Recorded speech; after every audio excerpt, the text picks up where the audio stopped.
Thank you so much, Governor, for the warm introduction. Thank you, Jeremy, for your leadership here at ECS. And thank you all for being here today and for your leadership on behalf of students. ECS has, for more than 50 years, been a driving force in conversations about how we do better on behalf of our young people, how we ensure that education is a path to opportunity throughout our country. And I'm grateful for the long-standing leadership of folks in this room on those issues. We are also coming up on another anniversary this weekend, actually, the 52nd anniversary of the signing of the Civil Rights Act. And I want to bring the Civil Rights Act and its legacy into the room because President Johnson, who signed the Civil Rights Act in 1964, went on to sign the Elementary and Secondary Education Act of 1965. And so when we think about what ESSA means, we've got to view it in the context of that civil rights legacy, that civil rights history. Indeed, when the president signed the law last December, he talked about how important it was to him that the law extends and builds on that civil rights legacy. That is a legacy about the idea that education is central to the American promise of equality of opportunity, central to our notions of democracy. And so as we think about our shared endeavor now to implement this new law, we must do it in that spirit. We start with the notion that we believe all students should have access to a high-quality, well-rounded education. And the new law gives us new tools to advance that vision of a well-rounded education. What does a well-rounded education mean? Well, of course, we know students need strong skills in English language arts and mathematics. But those are necessary, not sufficient, for long-term success in life. There's an opportunity with the new law to engage in state-level conversations about the role of social studies, the role of science, the role of art and music, the role of second language acquisition. An opportunity to focus not just on students' academic skills, but on their development of socio-emotional skills. And ECS helpfully published just recently a white paper on well-rounded education as an opportunity that lies on the other side of strong implementation of the Every Student Succeeds Act. We also have an opportunity to rethink the one-size-fits-all interventions that were required by No Child Left Behind. Too often, under No Child Left Behind, the focus was on interventions that were cookie cutter and did not take into account the unique challenges and needs of schools. But it is not to say that the Every Student Succeeds Act is an opportunity to retreat from the importance of intervening in schools that are struggling, schools that have subgroups that are struggling, or schools that have persistent low graduation rates. Indeed, ESSA is an opportunity to focus intensely on addressing the needs in those schools, but in ways that are responsive to the unique needs of that community. What could that look like? Well, in a school that has a significant new population of English learners, it may mean professional development for teachers and staff around working with English learners. It may mean launching a dual language program in that building. It may mean in a school that serves students who are living in concentrated poverty, launching a community schools effort with wraparound services, access to health care and mental health services, and housing assistance for families. But as we think about our interventions in struggling schools, we have an opportunity to bring a new level of creativity, but also a careful attention to evidence about what works in meeting students' needs. We also, in the new law, have an opportunity to think differently about accountability systems, to introduce new indicators beyond just performance in English, math, and graduation rates. As we do that, states have the opportunity to look at questions like chronic absenteeism. We know, for example, from our recent civil rights data collection survey, 13% of our students miss 15 or more days of school each year. Even the best teacher can't be successful with students who are not in class. And yet we know we've learned a tremendous amount over the last few years about the kinds of interventions that make a difference for chronic absenteeism. States have an opportunity to focus attention there. Similarly, states have an opportunity to focus attention on access to advanced coursework. We also know from our CRDC data that too often our students of color and low-income students are in schools where you can't even take calculus or chemistry or physics or even algebra 2. When we say that we want to ensure that our young people have access to opportunities in STEM, how can we deliver on that promise when we have schools where you can't even take the prerequisite courses to pursue STEM majors in college? And so we have work to do on access to advanced coursework, and states could use the new flexibility in ESSA to focus attention there. Indeed, the new law is an important bipartisan achievement, a moment where we can, as a community of educators, focus our attention on closing achievement gaps, ensuring equity and excellence for all. As we do that, it must be about partnership, not just with folks in this room, but with a diverse set of stakeholders. One of the critical elements of the Every Student Succeeds Act is the requirement for meaningful engagement of parents, of educators, of civil rights organizations, of tribal leaders, of representatives of students who have disabilities, representatives of students who are English learners. There's an opportunity to interact with a broad group of stakeholders to think through these questions, and folks should not wait on that stakeholder engagement. Council of Chief State School Officers just issued a helpful white paper on approaches to stakeholder engagement that they developed in partnership with 30-plus organizations, including many civil rights organizations. That paper is a guide to thoughtful approaches to stakeholder engagement, and that will be critical to the success of the law. And we've taken that to heart at the department. We've held over 200 meetings around the country with educators, with parents, with community organizations, with civil rights organizations, gathering feedback on the law and its implementation. We've gathered hundreds of comments from individuals and organizations on the kinds of guidance and technical assistance and regulations that are needed to support implementation. As you know, we have gone through a negotiated rulemaking process, and a couple of our panelists were kind enough to give us significant amounts of their time for that negotiated rulemaking process. In that negotiated rulemaking process, we were able to reach consensus around regulations to implement the assessment requirements of the new law. We had important conversations about the principle of supplement, not supplant, the idea that federal resources must indeed be supplemental to honor the civil rights legacy of the law. And we were not able to reach consensus, but we gathered a lot of important feedback on which we will move forward. We recently put out a draft regulation on accountability, state plans, and data reporting on which we need your feedback and comments. Those regulations reflect the input that we have received, and we want to continue to refine them based on the input we will receive going forward. We will also shortly issue regulations with respect to the innovative assessment pilot, an opportunity for states to think in different ways about the role of, for example, performance-based assessment in their assessment systems. We've also begun to issue guidance. We recently issued guidance on meeting the needs of foster youth, a population of students often forgotten. We will soon issue guidance around meeting the needs of homeless youth, English learners. We'll issue guidance on Title II and professional development, on Title IV and the kinds of enrichment activities that can be supported with Title IV. And we will also issue guidance on early learning. As we issue that guidance, we are continuing to listen to feedback on other areas where technical assistance and support would be beneficial. As we think about this work collectively, though, we must bring to it clarity of purpose. Dr. Martin Luther King once said, "Human progress is neither automatic nor inevitable. Every step toward the goal of justice requires sacrifice, suffering, and struggle, the tireless exertions and passionate concern of dedicated individuals." I'm grateful to the leadership of folks in this room over the last 7.5 years. It's because of your work alongside educators and families that we have the highest graduation rate we've ever had as a country at 82%. We've reached that highest graduation rate ever because of significant reductions in the dropout rate for African American and Latino students. We have thousands more students who are taking advantage of high-quality early learning because of work that's happening in states and because of the federal investment in things like the Preschool Development Grants program. We have 1 million more African American and Latino students in college today than when the president began because of leadership of folks in this room. We are making a positive difference, but we have so much more to do. We know that too often our students of color, our low-income students, get less access to quality teachers, less access to advanced coursework, less access to preschool.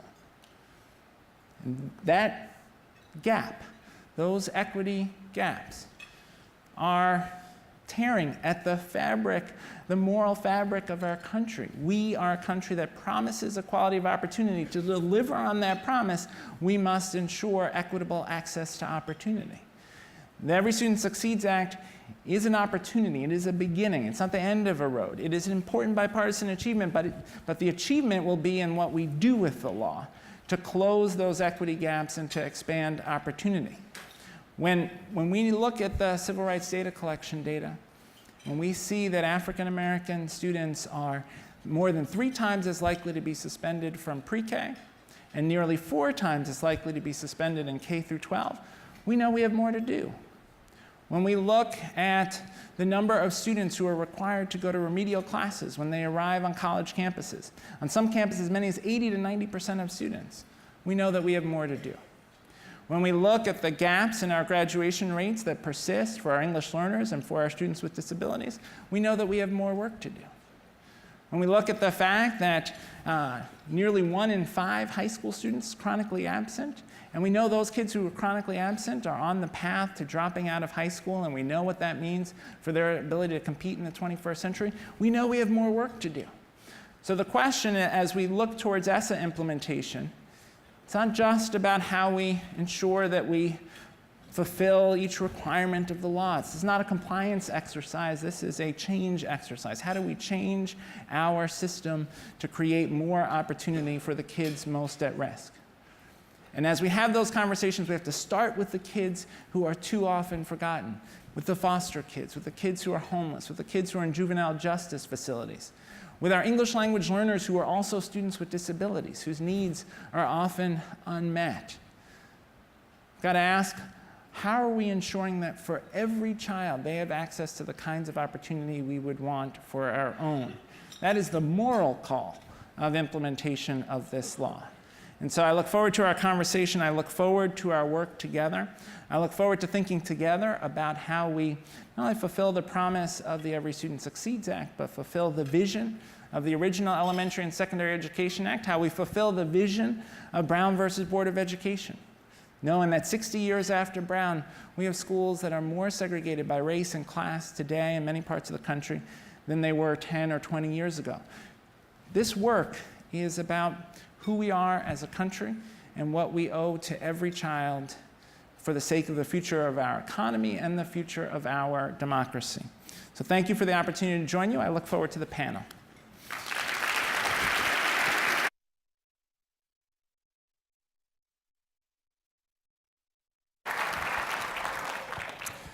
Thank you so much, Secretary King. And we're honored to have 3 additional panelists who are going to be joining us for the discussion here during this luncheon. First, I would like to ask for Tony Evers, who is the Commissioner of Education in Wisconsin and also the current president of the Council of Chief State School Officers, to join us. Second of all, we're honored to have Secretary Pedro Rivera from the great state of Pennsylvania joining us up on the stage. And finally, we're glad to have Audrey Jackson, the Massachusetts Teacher of the Year, who also served on the negotiated rulemaking committee. And as they're getting in their seats, I want to talk about a couple of quick issues that we have. If we can pull up 2 slides. One is on the notion of collaboration I talked about yesterday.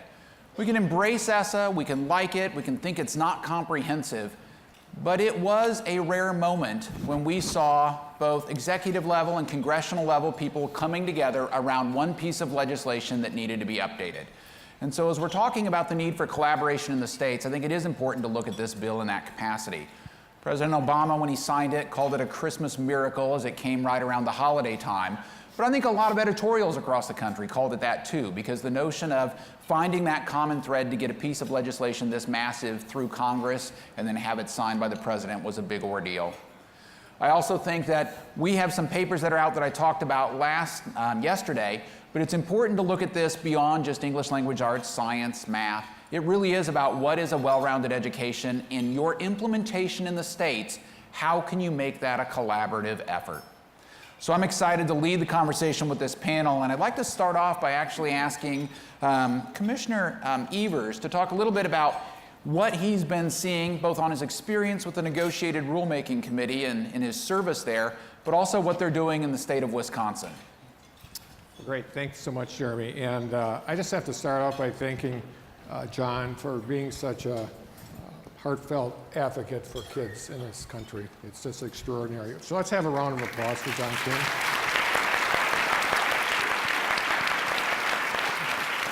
And I also want to thank my CCSSO colleagues who have really worked on the issue and thoughtfully around equity in this country and looking at ways that we as state leaders can impact that. And Pedro's certainly been a great help in that. And Audrey, my friend, who was on the negotiating rulemaking committee, Teacher of the Year, Audrey. And I'll tell you, she was, it was an extraordinary, I'll talk about that first. It was an extraordinary experience, and the staff of the Department of Education did a great job.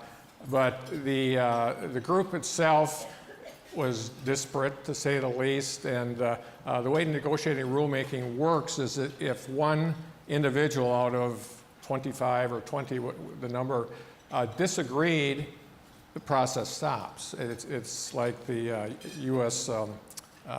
Or the UN Security Council, where one member has veto power. So Audrey had that veto power, I had that veto power, and we were actually able, though, to reach some conclusions after some long and tedious and difficult negotiations. At one point, after the first 3 days, I told the group I was really looking, I had a root canal scheduled for the next day, and I was looking forward to that in lieu of negotiated rulemaking. So, but I thought it was a great process. The advocates, the civil rights advocates, the disability rights advocates did a wonderful job representing their interests, and I think the local and state and the teachers that were, and principals that were part of it did an outstanding job too. It was a lot of work, and it made me realize how I really will never want to be at the Department of Education because the sheer volume and complexity of the rulemaking, the rules themselves and the rulemaking process. And I'll tell you, I became somewhat of a, and I say this with all humility, I became some of a de facto spokesperson for a while. And what that caused me to do is pay attention every second of the eight hours we were together every single day, because if you missed something, you were expected to speak with some sort of logic about it. So that was really difficult for me. But I have to say the process worked well, and I think the department is genuine in its look for the future and more input on various parts of the regulation. So I thank you for that. Now I'll tell you about implementation in Wisconsin, and I don't want to make it sound lighthearted at all, but in my small world, it's harnessing the ESSA buzz. And I have to put it in the context of Wisconsin. I think this is true in other places in the U.S., is that forever, since statehood, the kind of ruling class looked a lot like me in Wisconsin. And I think that's part and parcel of the reason that we have one of the largest achievement gaps in the United States. And so, especially between kids of color and their peers, I mean, there's no question there's a race-based element to that in the state of Wisconsin. So the ESSA buzz for me is the genuine interest in public education and people's interest in being involved in decision-making and providing input in public education across this country. And I feel it in Wisconsin. It is about the issues that are important at ESSA, accountability systems, how we're going to turn around schools, all those things. But it kind of goes beyond that in a significant way. I feel confident by the end of the day of all the listening sessions we're doing and different councils we're putting together, that we're going to be talking about school finance, Wisconsin school finance, and how we can use that lever to close the achievement gap in our state. And so we're doing, like most other states in the nation right now, we're doing listening sessions across the state. We had one yesterday, we're having one today, several more. We're having a special one for the Milwaukee itself, where we're going to be there all day listening to different groups, teachers, parents, community members, advocacy groups.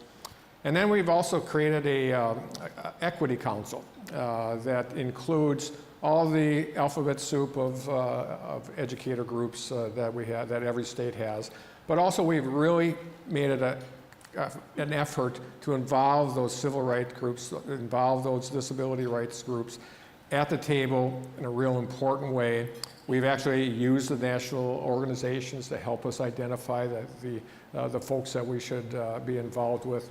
And of course the governor's office, legislators, and the Equity Council will address all the kind of hot button topics, accountability, turnaround. But I'm really going to encourage them, and I know they will without encouragement, to take a look at how we do education in Wisconsin, how we can close the achievement gap above and beyond ESSA. So that's why I'm talking about the ESSA buzz. I don't know, for those of you who are old enough, Jesus Christ Superstar, the song, What's That Buzz, da-da-da, that's what's going on across this country.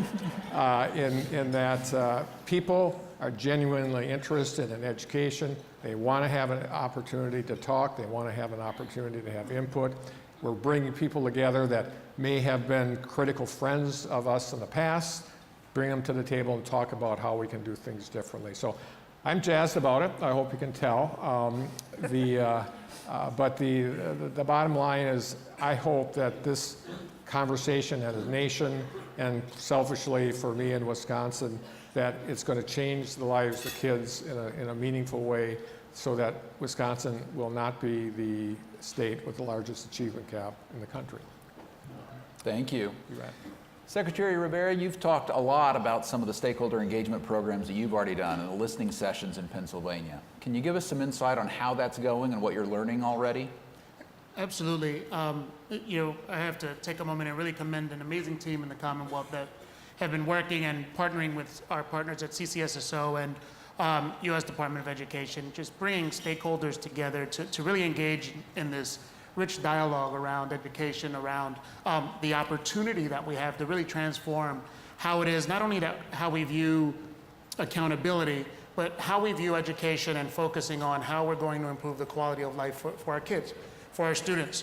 I think as we start to discuss very quickly stakeholder engagement, I have to start by sharing, this is not only an opportunity to transform educational systems, but this is an opportunity to transform the narrative, the culture of education for us across the Commonwealth, but really when you think about it, across the country, moving away from checking boxes off on a list to being very transformative around how we view education, how we view accountability, and how we view teaching and learning in the classroom. So our stakeholder engagement strategy had really been focused to that end. It wasn't only about soliciting feedback, it wasn't only about engaging in a conversation. For us, we saw this as an opportunity to create a movement. We started off very scientific. I mean, we sat down and said, we're going to come up with this process that is so scientific, we're going to engage every stakeholder we can find. So we sat, the team sat, and they went through their Outlook contacts one by one and said, let's invite all of these people and ask that they share this invitation with 10 other people. And that was the extent of our scientifically based process. But we started there, and it was interesting when we asked educators, when we asked advocacy groups, when we asked civil rights leaders, parents, administrators, when we've asked in students that made it through, engaged in the process. When we started to engage with individuals around asking for their feedback, or whether or not they would be interested in providing feedback in the process, the response was amazing. It was great, and hundreds of individuals responded. We then started to create a simple system to ensure they were really committed to the process, and asked that they just fill out a real simple form, share your name, address areas of interest, who you represent, and geographic area, to make sure we were diverse, both socioeconomically, racially, demographically, experience, because it was important for us to not only have the same folks at the table, but bring new individuals to the table. And we started by looking at two stakeholder type of sessions. One, the bigger, broader group of individuals that would come over and discuss and share feedback around what they'd like to see in terms of our opportunity to engage and change. And then we identified work groups, and we chose 4 specific areas that we're really engaging deeper in. Certification, educator certification, because we know we're not going to improve the quality of life for kids if we don't put the best and brightest educators in our classrooms, and we don't have the best and brightest teachers in our buildings and in our systems. We looked at accountability, understanding that if we're going to hold schools accountable, we can establish best practice around those accountability systems. We have great things happening across the Commonwealth. We should focus on those great things and utilize our local expertise, utilize our leaders throughout the Commonwealth to help drive a system of accountability.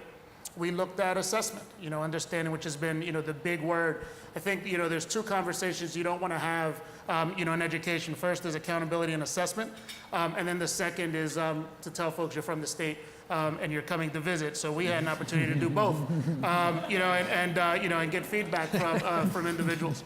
So we started engaging in a real deep conversation around assessment, and educators, classroom educators, building educators, parents and advocacy groups all see assessment differently. So we needed to calibrate and really have a discussion and continue a discussion around why we assess. And I think what's happened where, we shared moving away from checking boxes off on a list to being transformative, we don't assess for assessment's sake. We assess to create benchmarks and identify continued improvement. So those are the conversations that we're having. And then the last has been accountability assessment, teacher certification, and then the educator effectiveness teacher certification, and I shared that quickly earlier. So we have 4 work groups working in those areas, and we continue to engage in that deeper, more, well, I say intimate, it's a few hundred of our closest friends, but we also are engaging in stakeholder listening and discussion sessions throughout the Commonwealth. And Pennsylvania is a relatively big state.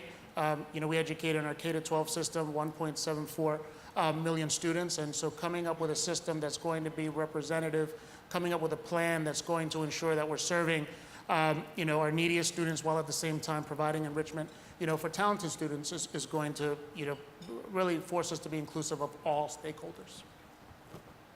Thank you. Audrey, there's a lot of issues in ESSA that are related directly to teachers, whether it's certification, whether it's some of the accountability measures, and you had the honor of serving on the negotiated rulemaking committee. So talk to us a little bit about that experience and where you see things from the classroom perspective. Sure. So first, thank you for having me and for having a teacher up here. I know you heard the applause when I walked up, and I was going to say it's not just because it's a Teacher of the Year, it's that the teachers in the room are really excited and are always thrilled to have teachers involved in the conversation and process. So I'm wondering just if I could go off script, or there's no script, but if the Teachers of the Year in the room, or any teacher who's currently teaching, could actually just stand up.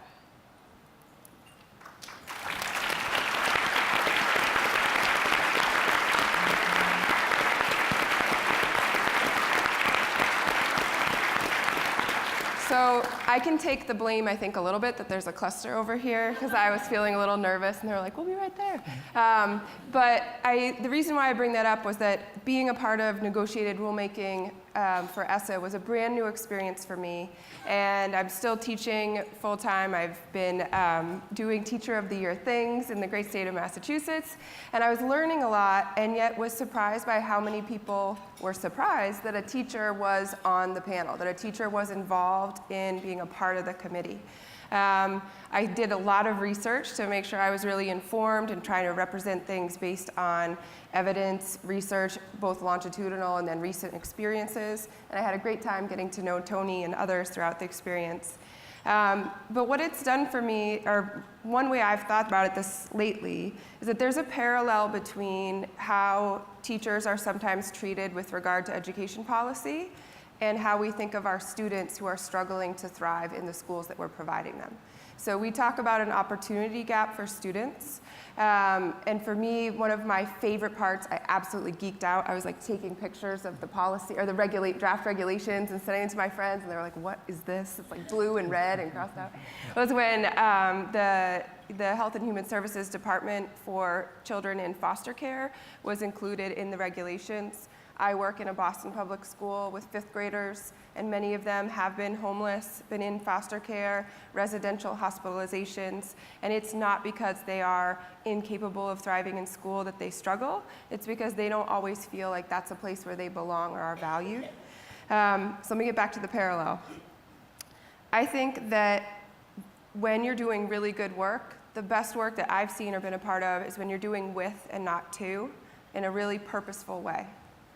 And when we treat all kids in a subgroup or kids who are struggling in the same way, we're not going to help them all thrive. And so as much as I love the definition of foster kids, and I was like, yes, this subgroup and homeless kids, I also have a fear that they may be treated, that the same answer needs to be applied to them no matter what. I can think of 2 kids right now who are dealing with foster care in my school, and we had a recent performance. One of my 5th graders, it was the first time he'd ever made it up on stage to sing, because he was always distressed that his parent never came. It was too emotional. And this is a pretty resilient kid. Our own commissioner in Massachusetts actually talked to him the other day, and you wouldn't know this, but that was a huge feat. And then we had another kid who's dealt with homelessness. She was in 3rd grade, and she was the star of the show. Like, everybody couldn't take their eyes off of her. People wouldn't know what she was going through. And my point is that kids are different, and so we have to treat them that way. So the parallel between this opportunity gap with kids and with teachers, I think, is that teachers don't always feel that they are going to be listened to, or they don't know how to voice what they want to share. So I don't put it all on them. I think it's a culture of having to come together and doing with, because teachers are the closest to the kids, and no matter what policies you have, if they're not, the practice isn't done well, then it's not going to work out for the kids. So I do hope, and I can get more to teachers later, but I hope that of the 52 teachers here who are Teachers of the Year, we've been fairly thoroughly vetted as experts in our field. I would say we're a good example. I think we're doing the right things, right? So I hope that you will take a time to talk with other teachers, ask them. You know, I know some of them were telling me about ESSA. They don't know a lot about policy. I've tried to be a resource, but this is a chance to make some connections so that collaboration, that input that you've talked about, is really meaningful and robust. Thank you.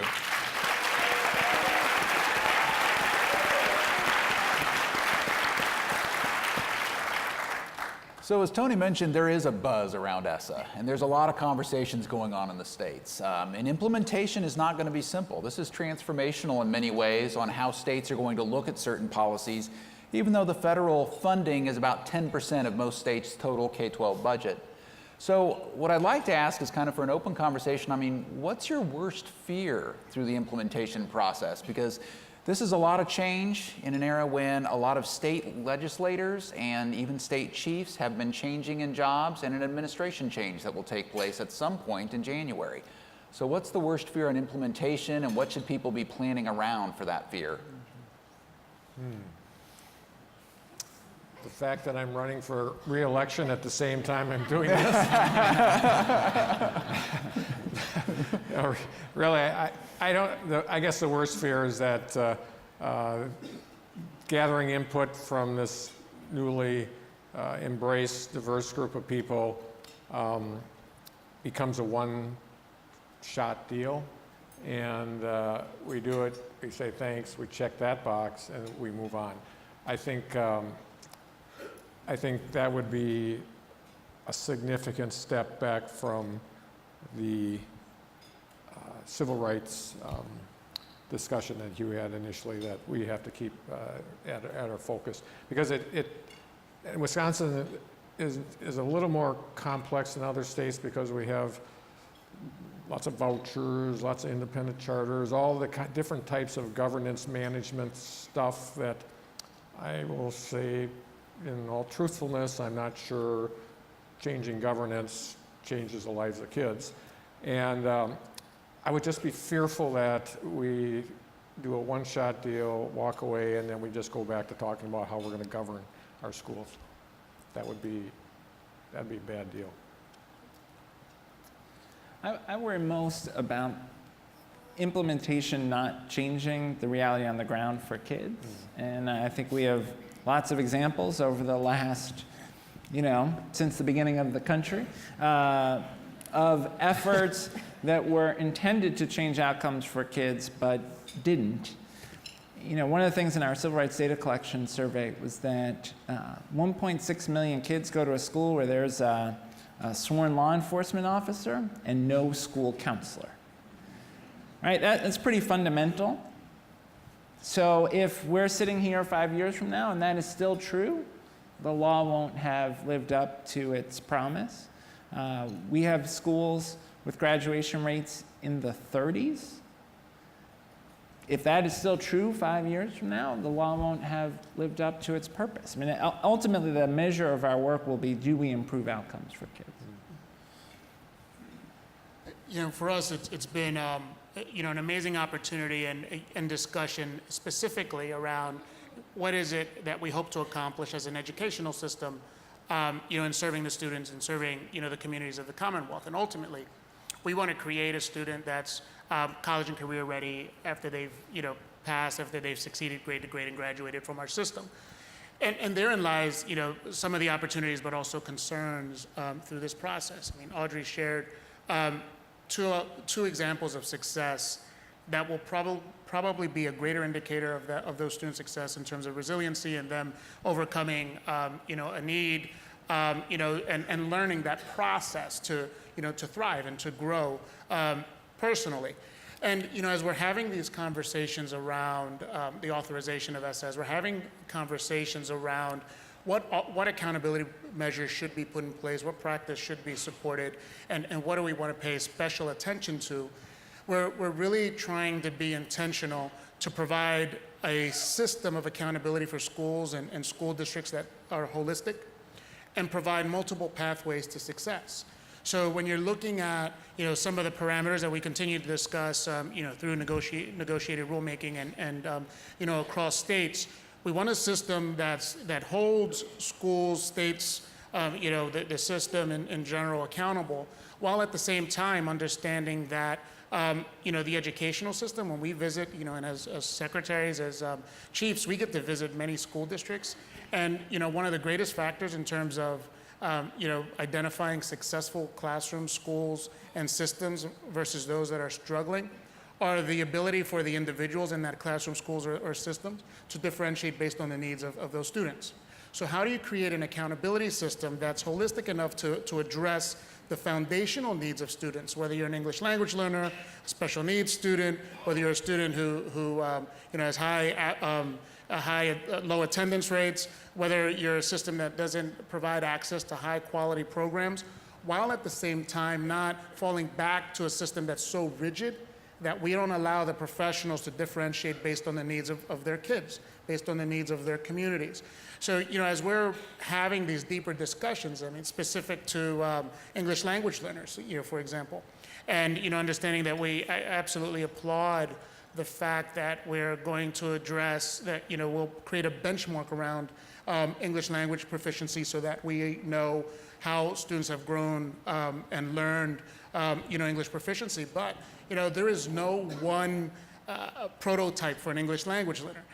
We have students who are immigrants, migrant, we have students who are refugee students, and the needs that those students come into our systems with are far greater than just the acquisition of a language. And how do we create a system that allows the local system, the local school districts to take into account the social emotional needs of students, to take into account access to resources at home and beyond, takes into account their language needs as well as their academic and even physical needs. So I think the opportunity there's an opportunity to transform the system in terms of how we focus on students and improving their quality of life, while at the same time and trying to build a system of accountability, not allowing it to become so rigid that we no longer allow the professionals that best know our communities to focus and provide the opportunities and the resources kids need to be successful.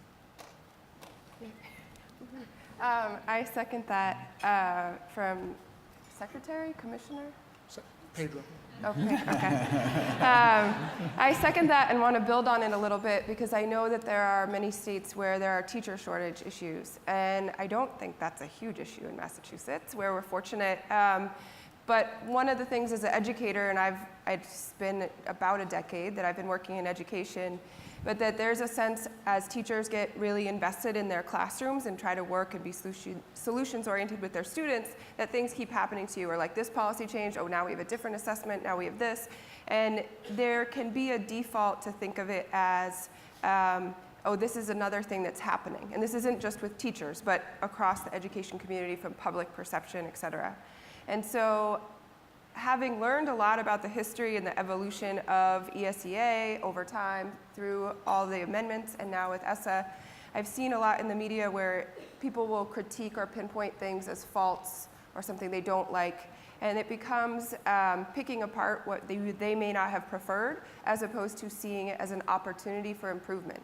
So the federal government originally, I believe, the goal was to take more control over their work through No Child Left Behind because there was consistent failing of kids, that those trends were so clear. And then putting back a lot of the power and control into the hands of SEAs and LEAs is really essential as long as we really we make sure we do so by serving the children. So my biggest fear would be that becoming too structured or too rigid, or also not really viewing it as a productive, collaborative opportunity to not change everything we're doing or have a different box, as you say, but to reimagine what we can do. Now that we've learned from mistakes, we've learned from trends, what will the future be? Like, what do we want to be, as opposed to what do we have to do? So we are going to take some questions from the audience, so if you have some, prepare yourself. But I want to ask a little bit on collaboration still. I mean, I think we're 6 months since the passage of the bill. A lot has taken place. A lot is still coming, but we're really at the infancy of this transformation.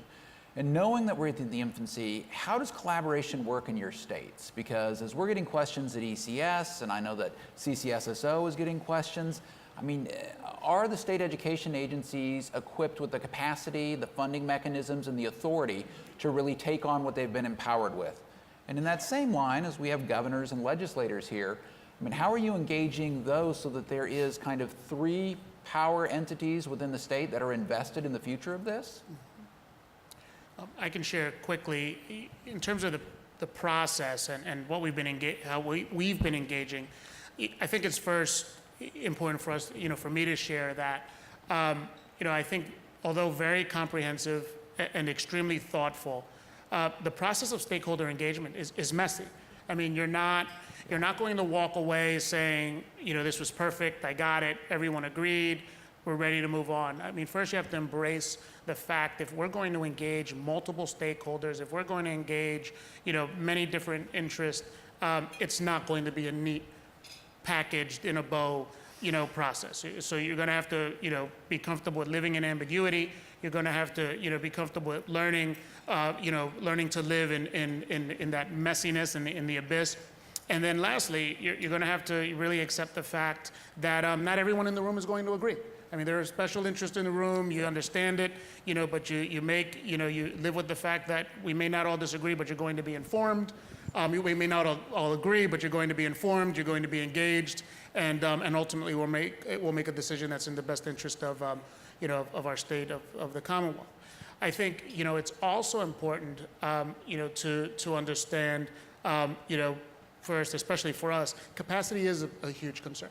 I think, like everyone in this room, regardless of what your position is, with something that's this important, you pull your best and your brightest, and you get them on the job. We've been very fortunate through CCSSO to pull a partner in, and through, our partners at USDOE to pull partners and guidance in, to the process. But, you have to fully commit, which means, when you're looking at your local stakeholder group, your federal stakeholder group, your national stakeholder group, when you're looking at policymakers, and then of course administration, of the state, it's going to take a great deal of time and capacity. So I think, as our colleagues start to really engage in this work, capacity is going to be a question and a conversation that you have seriously at least every other day.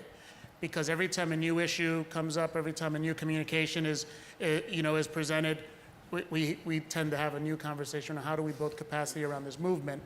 Now, bringing in multiple stakeholders, you can sometimes borrow, capacity and experience from them, but capacity will continue to be a concern. Yeah. Capacity is an issue for us too, but I think, and just my experience as a deputy and now state superintendent for the last 7 years, visibility of the chief state school officer is critical. If he or she is not visible, people are going to blow it off. And so I think that's important. I think as we in our state look at the Equity Council, having the governor involved in that, having some of the key legislators involved in that. So I think visibility of leadership is paramount and ongoing. I've kind of figured out that the rest of my time in this office, I'll be spending a lot of time being visible on this issue. In turn, I want to do just some place where we don't want to go as it relates to stakeholder involvement, and that is, I'm absolutely confident that the rulemaking process will continue to be somewhat contentious, but good give and take. But the last thing we need in our state, I'll just use our state as an example, is that stakeholder involvement is based on people being annoyed with you and the Department of Education. I mean, and I'm not saying that in any kind of threatening way. I'm just looking at, we have to do this well at the federal level, or suddenly our stakeholders are going to say the enemy is over here, and that will be a huge mistake, huge, to borrow Donald Trump's term. Huge. That too is a buzz. Yeah, what's happening? Three quick worries about the stakeholder engagement process. And one, I want to say, before I get to that, Tony and Pedro are really leading on this, and I appreciate Mitchell as well. Just that we have chief state school officers who have committed early and often engagement, and that's making a huge difference. The three worries. One is there are some places where we're seeing that teachers and principals are having a hard time engaging in the process because their districts have not been willing to give them release time. It may seem like a small operational issue, but for a classroom teacher or for a principal, if you can't get out of your building, it's very hard to engage meaningfully in this process. And so making sure that LEAs partner effectively with SEAs to get teachers and principals the time they need to participate is very important. Second thing we're seeing that I think is worrisome is there's a long history of civil rights organizations that are focused on immigrant youth, homeless youth, foster youth, English learners, not being at the table until the very end. So we've written the plan, we've gotten buy-in from all of the traditional education stakeholder groups. Now you civil rights organizations, you read it by tomorrow and give us any comments. We're going to submit it at the end of the day tomorrow. And I am worried about that, and I think we've just got to be vigilant that states engage those partners early. The third thing I worry about is that to serve our students who are most at risk well, we need cross-agency, cross-government partnerships. The foster youth guidance that we just put out really emphasizes, as does the law, collaboration between districts and child welfare agencies. But oftentimes in states, child welfare agencies are not at the table in education planning conversations. As we think about meeting the needs of homeless youth, we need folks who are working on housing issues, both community-based organizations and public housing authorities, at the table, as well as folks who are involved in shelters at the table in the conversation about those young people. Oftentimes, juvenile justice is a place where it's sometimes even hard to figure out who exactly is responsible for kids' education, for their access to services for students with disabilities while they're incarcerated. Getting those other state stakeholders at the table early, I think, is critical as well. So I would just add, with all of those things, communication is so important. So we talked about collaboration and capacity and meeting with stakeholders, but other ways of being transparent and communicating are really essential too. I know in Massachusetts we have news blasts and updates, and yet it took me even till a month or two ago to realize where I would put feedback or to know where to look. So a lot of times it's not an issue of if there are opportunities out there, but knowing where to go or what type of information to give. And I think that that's a culture thing again, and that in many ways would open the door for more people to be involved. And yet it's a tricky horse to wrangle, but it's really essential. The means of communication, predictable means of communication, getting sort of a buzz about it in terms of giving input and reading is really valuable. And this is the collaboration topic, right? Yes. Okay. So I guess the one thing I would add to that is bringing students into the mix as well. So not necessarily for them to always give input, depending on where they are developmentally. But I know that even my fifth graders, when I explained why I was going to be leaving multiple times to go to DC to work on ESSA, and talked about standardized assessments as a lever for equity and to check schools and make sure that all kids had access to really high quality opportunities, they shifted their mindset on what it meant to be taking PARCC coming up. The kids were like, oh yeah, if I were going to a school where everyone is always failing, I would want to know so I would have a better chance. Like, kids love being pushed, they love knowing that they're valued, and they appreciate feeling that you believe they can grow. So when I explain to them sort of the history of testing and how it goes, or how it's come into play, they shifted their perspective. So I think collaboration is really essential in terms of gathering input, revising, making plans going forward. But it's also a part of the ongoing process and making sure that people understand the why behind things, not just the what has to happen next. Do we have any questions from the audience? We've probably got time for one. If we have a chief or commissioner, probably grab them because we've only got one question to start. Got one there. Can we get a microphone over there? Giselle, we got a quick amount of time, so we'll bring you a microphone, and if you can ask a question of them.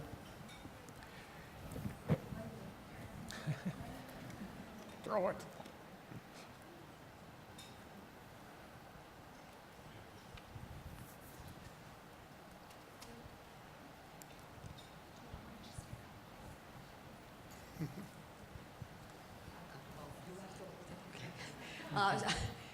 My question is, what has transformed the lives of everyone in this room is the smartphone in their pocket. That is transformational in a very fundamental way. What I'm wondering about is, to what extent are you thinking about technology as an instrument to make this transformation happen in education? It's a good question. Yeah. I'll just start out. This isn't a direct answer to your question, but we will be having virtual opportunities for people to have input all across the state of Wisconsin as part of this outreach process, as well as online opportunities. But I believe that teachers in all the states of the union have embraced technology. They understand the strengths and weaknesses of it, and the ability of it to transform the way we personalize learning. I think that's absolutely critical and invaluable. However, I don't know, we have to get at some basic issues. You talked about little kids not attending school. I'm not sure how we're going to get at that through technology. Maybe there's ways of doing it. I'm 64 years old, but there are some basic human needs that have to be addressed that I think transcend technology. I'll be glad to defer to others. I can share very quickly. I think in relation to stakeholder engagement, we've really embraced understanding that technology is a tool.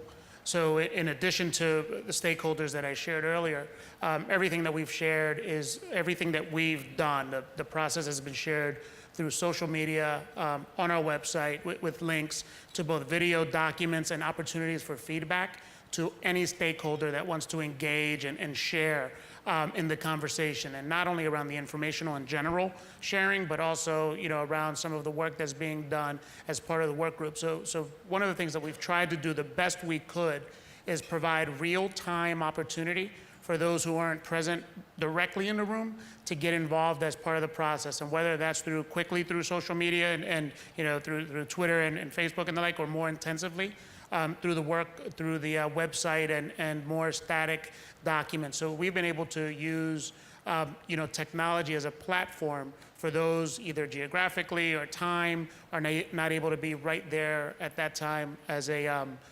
stakeholder.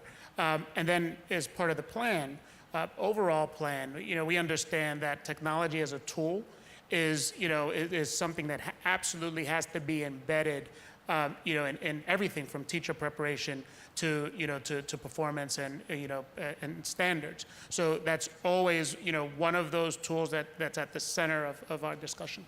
The one thing I'd add is, as states think about a well-rounded education, I hope states will think about computer science as part of a well-rounded education and think about how you create opportunities for access to computer science learning all the way through the K through 12 system.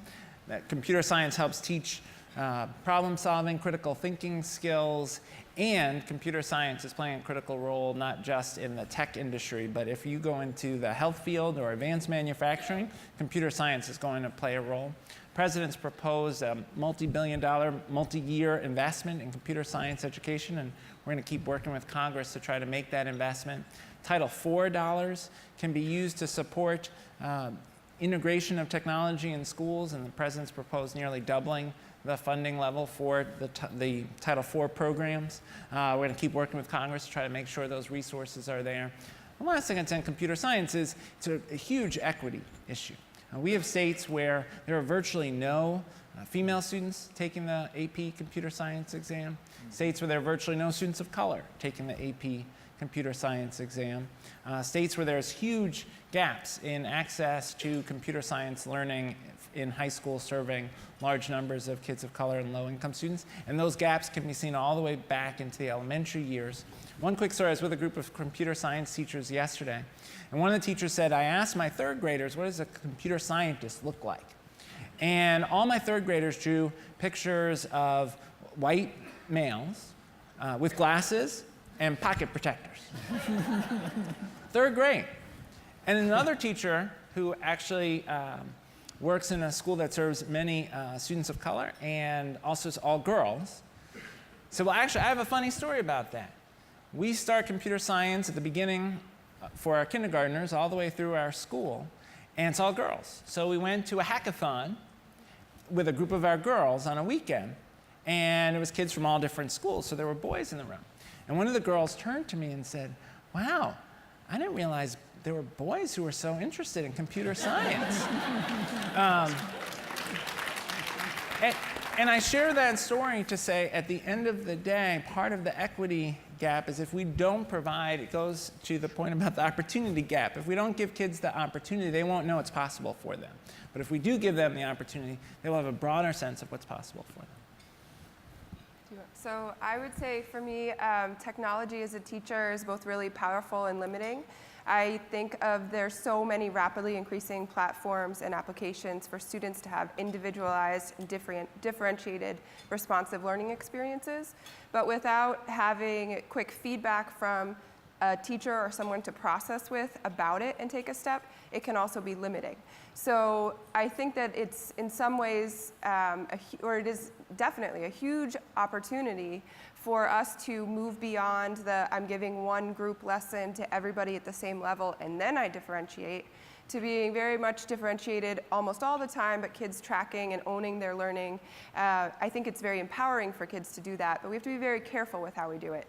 I think that a lot of the social emotional skills that come with really learning and the workforce that we all have grown up in and that we will continue to work in are really, they play a role in technology. So when kids know how to interact with others when they have questions after working on something on a computer, or how to interact with others when they're programming a robot, those parts are key to taking something that could be a static experience and being able to integrate it into your life, like we heard from this morning with the speech. This is going to be a very transformational time, and hopefully it's going to go beyond a buzz, as Tony highlighted, to a change for the country. But please join me in thanking the panel for sharing their insight and expertise with us.